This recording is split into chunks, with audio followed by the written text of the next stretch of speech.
Ciao, mia figlia Maria mi dice che sono un vanitoso, un crestoso, forse lo sono diventato, non lo so, sarete voi che lo giudicherete, un pochino forse mi sento vanitoso perché continuiamo a aumentare i numeri diciamo, dei servizi che facciamo, dei minuti sul canale YouTube e questo grazie a voi che sempre di più ci state seguendo e sempre più di voi si iscrivono al canale. Ecco, per noi è molto importante, è un sostegno che ci date, che mi date, mi dà veramente una grandissima forza, quindi vi continuo a sollecitare, iscrivetevi al canale, è semplicissimo, dove c'è la campanellina, basta cliccare, siete iscritti e poi se volete vi arrivano anche le notifiche ogni volta che mettiamo qualcosa di interessante, potete anche selezionare il tipo di notifica, va bene? Grazie, ciao e buona giornata e grazie ancora. Non vedevano l'ora, verosimilmente, le centinaia di bambini e di ragazzi che questa mattina, seguendo orari opportunamente scaglionati, hanno varcato per la prima volta, dopo 7 mesi, le porte della loro scuola. Se negli altri anni, comprensibilmente, la fine delle vacanze estive lasciava un certo scoramento all'idea di doversi impegnare di nuovo, nel 2020 del Covid, dopo i mesi della didattica a distanza, molti sono stati felici di rivedere i compagni di classe, i docenti, perfino gli edifici degli istituti, riadattati secondo le esigenze fissate dal Ministero.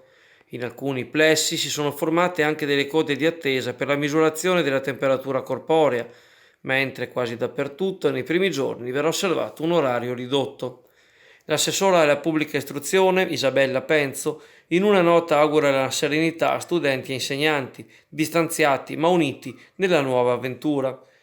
Era una campanella molto attesa quella di oggi, scrive l'assessora, quando gioie, speranze e preoccupazioni si mescolano in una giornata emozionante, che è anche un segnale concreto di ripartenza. Abbiamo lavorato di concerto con il settore lavori pubblici, che ringrazio, per riorganizzare le scuole e adeguarle alle disposizioni anti-Covid e dove non è stato possibile concludere si continuerà anche nei pomeriggi di questa settimana. Domani incontrerò i dirigenti scolastici per fare il punto della situazione e per recepire nel dettaglio eventuali segnalazioni e problemi. Messaggio elettorale a pagamento. Mandatario Luca Massaro. Ciao, mi chiamo Patrizia Trapella. In un territorio in cui si fondono la terra e il mare, la nostra pesca e la nostra agricoltura hanno bisogno di un sostegno e di tutela, sia per le imprese che per i nostri lavoratori. Non abbocchiamo al lamo e non permettiamo che le nostre radici vengano estirpate da normative europee oggi troppo insensibili alle esigenze del nostro territorio. Vota Patrizia Trapella, una P e 2 L. Io mi candido alle regionali del Veneto con Fratelli d'Italia insieme a Giorgia Meloni per Luca Zaia, presidente. Messaggio elettorale a pagamento. Mandatario Luca Massaro. A partire dalle ore 8 di domani, la strada provinciale 9, detta Arzeron, che unisce Valli di Chioggia a Cabianca, sarà interdetta al traffico veicolare nel tratto compreso tra il chilometro 0,700 e il chilometro 7,820 per lavori di asfaltatura.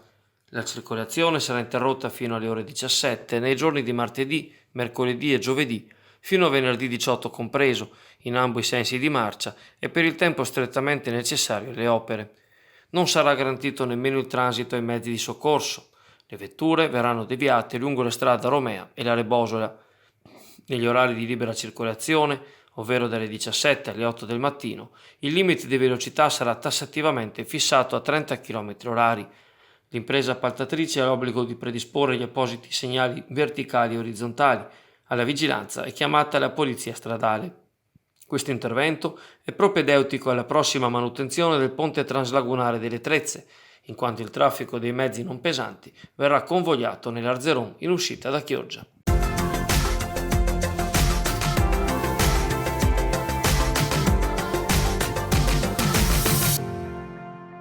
L'amministrazione comunale, nella figura dell'assessora alla polizia locale Jenny Cavazzana, provvederà, una volta approvato il bilancio di previsione 2020, a far riservare le risorse opportune per l'installazione di telecamere in Piazza Europa, al fine di ottenere un maggiore controllo in queste aree. Per quanto riguarda invece l'attivazione delle telecamere relative al progetto Remove, recupero periferie e mobilità sostenibile per la città metropolitana di Venezia, che sono installate lungo la riva Vena e nel circuito dell'Usenzo, l'ente è in attesa del nulla osta da parte del Comitato Provinciale per l'Ordine e la Sicurezza Pubblica. Il comune si unisce nel condannare gli atti di violenza giovanile come quello di sabato notte. Il sindaco Alessandro Ferro in queste ore scriverà al prefetto Vittorio Zapparorto per chiedere il potenziamento dei controlli da parte delle forze dell'ordine, conscio che il loro intervento sarà fondamentale ma non sufficiente se non accompagnato dal contributo educativo della famiglia e della scuola. Anche le istituzioni possono e devono fare la propria parte, si legge nella nota dell'amministrazione, finanziando ad esempio interventi di sensibilizzazione verso la comunità, con la consapevolezza che purtroppo la violenza giovanile è un fenomeno che affligge molte realtà d'Italia.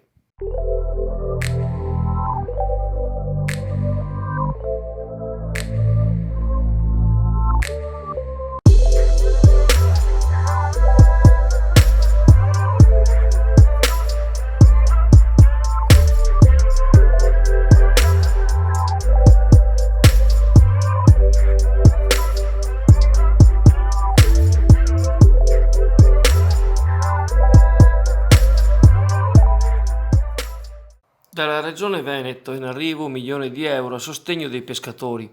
Il bando regionale per la pesca, in uscita nel bollettino ufficiale di domani, prevede 30 giorni di tempo affinché le imprese ittiche dell'acquacoltura possano presentare la domanda di sovvenzione per un importo massimo di 120.000 euro per ogni azienda, in base al numero di imbarcazioni immatricolate e quello di dipendenti o soci. La motivazione di queste risorse risiede nel ristoro a coloro che hanno subito i danni maggiori dall'emergenza Covid, con la chiusura dei mercati stranieri, di hotel e ristoranti. La Regione ha calcolato che la perdita di fatturato nel settore ammonta tra il 50% e il 90% rispetto all'anno prima, soprattutto per le barche della piccola pesca. La domanda può essere compilata nel sito della programmazione unitaria della Regione.